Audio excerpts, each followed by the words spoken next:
Представьте себе подземные города, построенные во времена Второй мировой войны, такие как ставка Гитлера в Вольфшанце или бункеры вокруг крепости Брест. Эти мощные сооружения насчитывали тысячи помещений, создавая целые автономные миры под землей.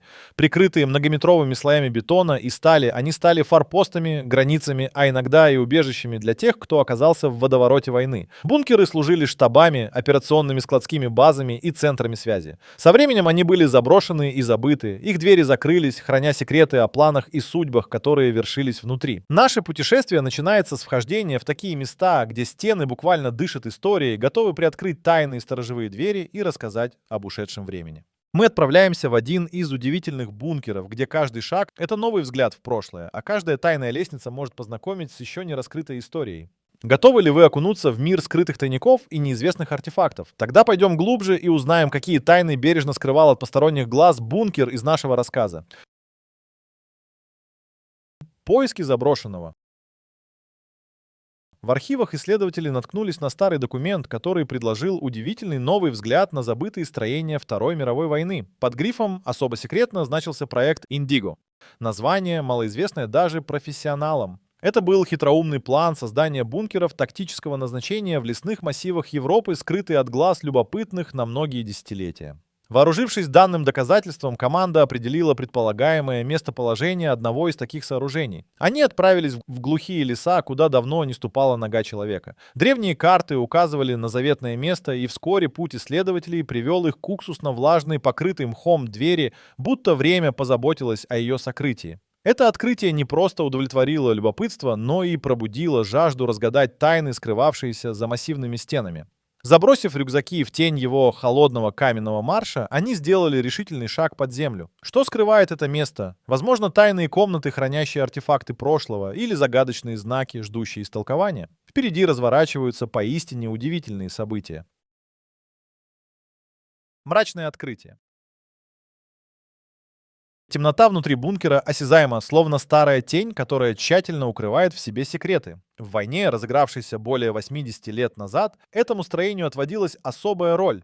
Бункер был возведен где-то в начале 40-х годов 20 века и задумывался как центр стратегической координации. Теперь его явное запустение только добавляет ощущение священнодействия нашим шагам. Воздух здесь настолько густой, что его словно можно разрезать ножом. Тревожный свет фонарей выхватывает из тьмы детали. Шпингалеты, державшие двери закрытыми десятилетиями, кабели, свисавшие с потолка, и скрипучие остатки мебели. На полке в углу одной из подземных комнат обнаруживается сейф, покрытый ржавчиной. Даже теперь ощущается, с какой бдительностью он держал свой загадочный груз под замком. Сейф, построенный с осторожностью мастера, возможно, хранит планы или документы, которые могут пролить свет на операции, проводившиеся здесь. Он красноречиво молчит, но его присутствие вселяет надежду на разгадку исторической мозаики. Эксперты тщательно изучают каждую его деталь.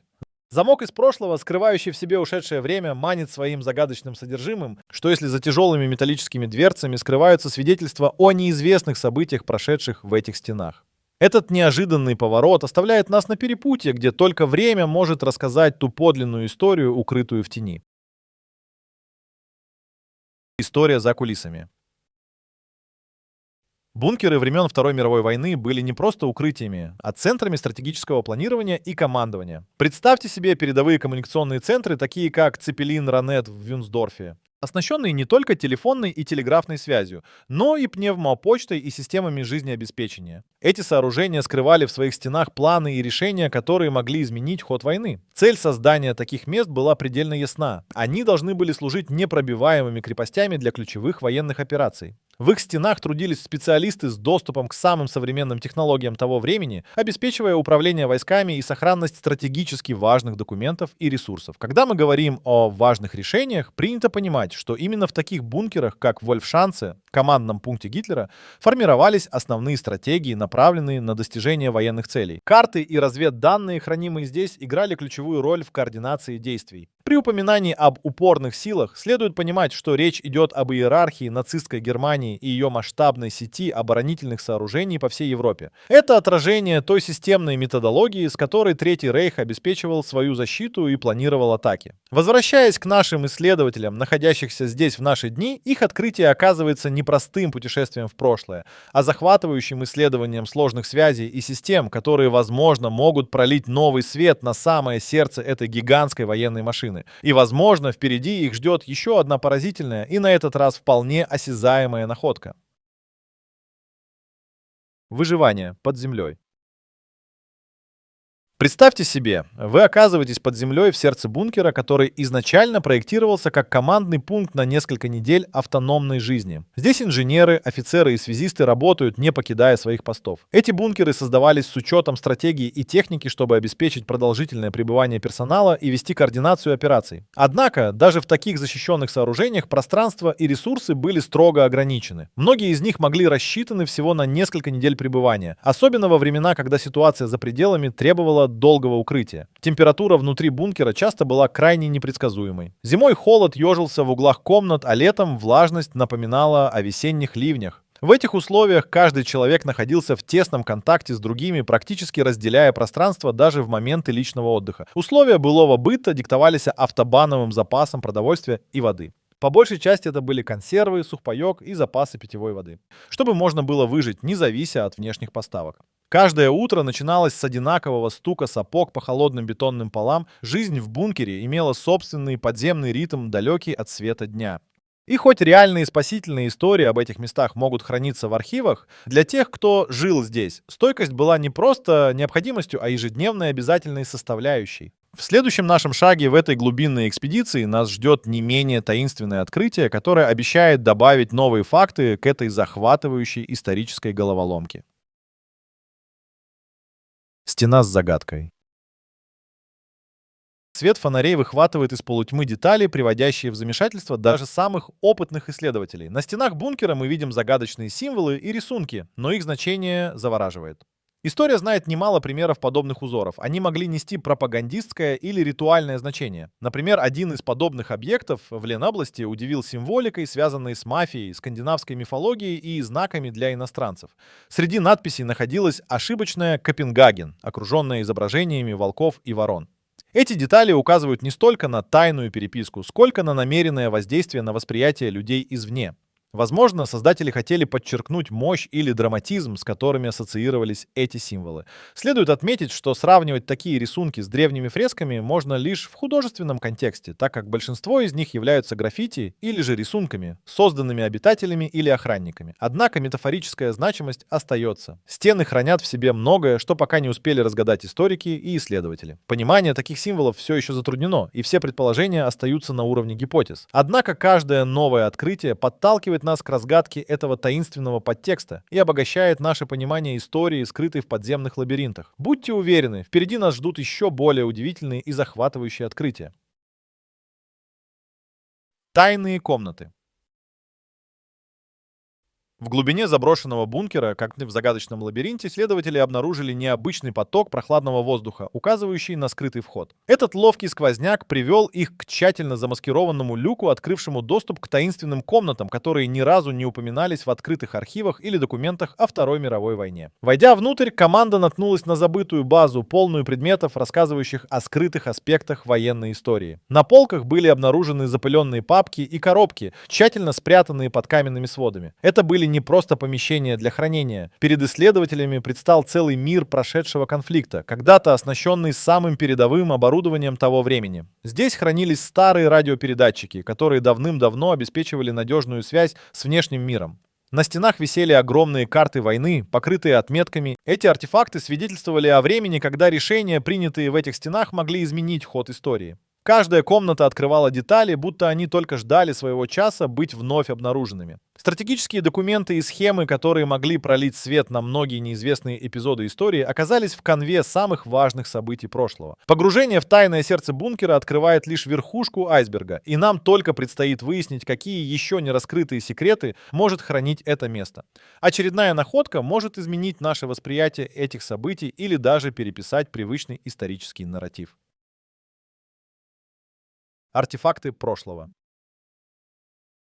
Исследователи, шаг за шагом раскрывая тайны бункера в Тюрингском лесу, обнаружили множество артефактов, ясно рассказывающих об ушедшей эпохе. Среди находок оказались старинные часы немецкого производства, из которых время замерло, но они все равно продолжают привлекать внимание, словно хранители давно прошедших событий. Прошлые военные действия оживают в найденных шифрованных картах, которые описывают неафишированные стратегические объекты Европы. Эти карты, в отличие от простых схем, содержат данные о вероятно забытых операциях, раскрывая новые горизонты для изучения загадочных истории бункера. Вместо писем с фронта, как это могло бы показаться на первый взгляд, исследователи наткнулись на тщательно упакованные военные документы. Эти бумаги становятся своего рода мостом между временами, на страницах которых зафиксированы планы, предположительно влиявшие на успехи и поражения войск. При внимательном изучении обнаруженных артефактов команда столкнулась с предметами, ранее не упомянутыми в архивах. Среди них оказались радиопередатчики, вывешенные карты с военными отметками и секретная документация. Все это свидетельство времени, когда эти стены служили точкой опоры в водовороте войны. Год 2024, Тюрингский лес, Германия. Здесь, в недрах истории, зарождается новая глава, полная загадок и научных открытий. И хотя не все может быть подкреплено фактическими данными, каждое открытие ведет за собой исследование, раздвигает границы известных фактов. Грядут открытия, которые могут изменить наше восприятие о той сложной эпохе, застывшей между страницами истории и стенами забытого мира. Разгадка символики. Исследователи, наткнувшись на странные знаки на стенах заброшенного бункера, решили воспользоваться мощью современных технологий для их изучения. Применяя передовые методы сканирования и анализа поверхностей, команда смогла выделить детали, ранее остававшиеся незамеченными. Хотя символы на стенах вызывали ассоциации с кодами военного времени, прямых подтверждений их использования в разведке пока нет. Однако использование алгоритмов для изучения символики позволило исследователям открыть новые гипотезы относительно целей их применения.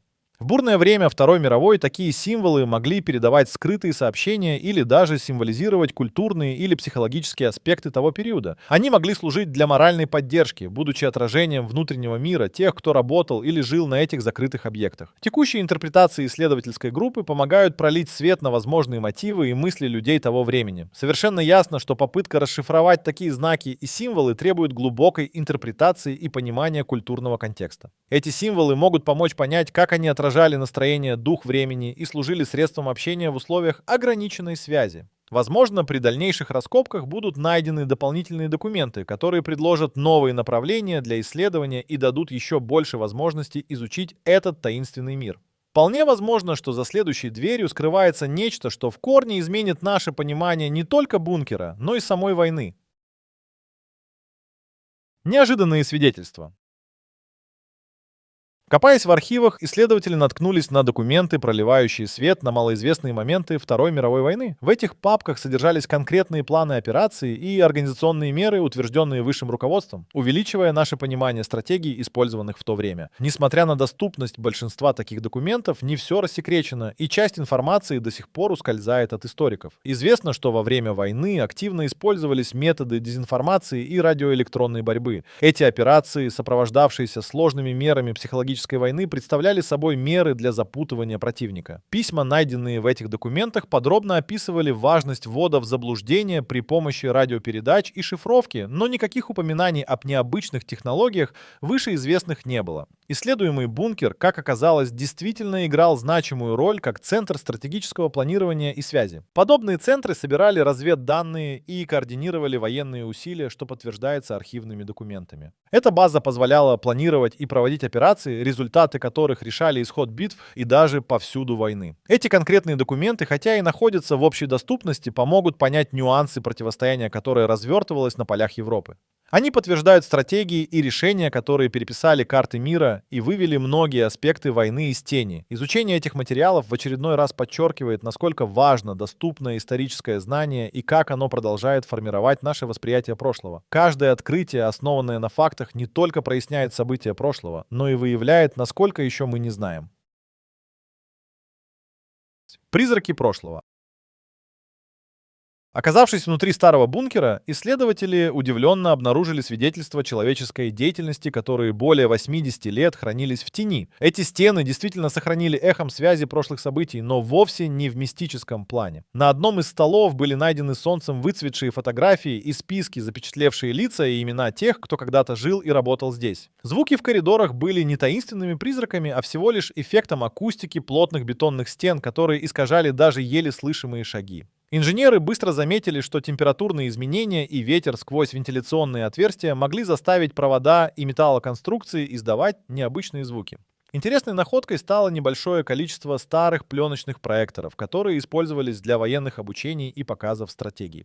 Хотя они оставались нерабочими, сами проекторы и кинопленки рассказывали о том, как они когда-то оживляли стены изображениями и планами. На стенах среди графитовых карандашных набросков и заметок исследователи смогли идентифицировать сообщения и указания на стратегические задачи. Эти несложные надписи, нацарапанные остроконечной частью, служили свидетельством усилий людей, пытавшихся обрести уверенность в этих стенах во время бурных военных лет.